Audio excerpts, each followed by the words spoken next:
Hey everyone, Czar here. I just wanted to say a few things real quick before we get started on this episode of MCU Minis. First off, I just wanted to say a big thank you for helping me reach 400 subscribers. For something I do as a hobby or to pass the time, this really does mean a lot to me and I very much appreciate it. Secondly, I'm probably going to change the style of these videos at some point to something different.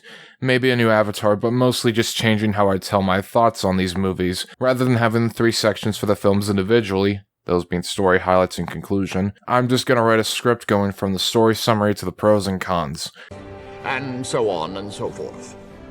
So this will be the last MCU mini with this format of scripting and style. Now that that's out of the way, let's begin. Captain America the First Avenger is about a skinny guy who is given some good-as-hell steroids, becomes an excellent soldier, and freezes himself to save the world, and is revived sometime later. Also, there's a guy whose head is a red skull. The story follows a guy named Steve Rogers who wants to help fight against Nazi soldiers in World War II.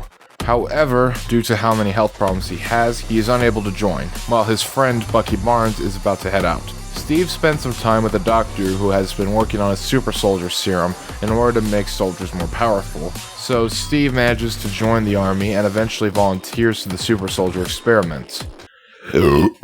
Oh, Jesus.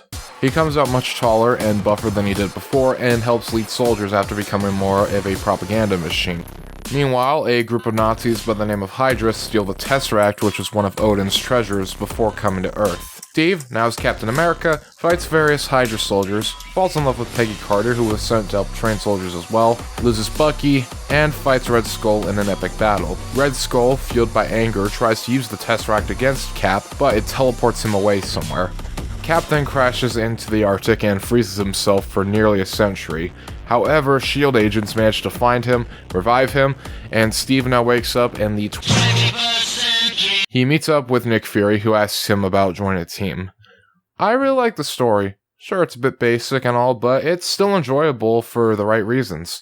And it's really damn charming in a lot of instances. It's fun, dramatic, and really entertaining. All the action scenes are great as per usual. Steve is just the effing GOAT. He's one of the best MCU characters ever. He's cool, kind, loves saving people. He's basically an ideal human being. There is absolutely nothing wrong with this perfect specimen of a man. Bucky is a great friend to Cap who genuinely cares for his well-being, and you do feel a bit sad when he falls off a cliff during the train fight. Howard Stark's pretty funny, but also knows when to get serious. Peggy Carter has great chemistry with Steve, and the ending is perhaps my favorite ending in any MCU film. You gonna be okay? Yeah, I had a date. Like, the main thing that I love about this film is just the characters. Overall, I'd give this movie a 7 out of 10. We all need Captain America in our lives. See you next time for when I review The Avengers from 2012.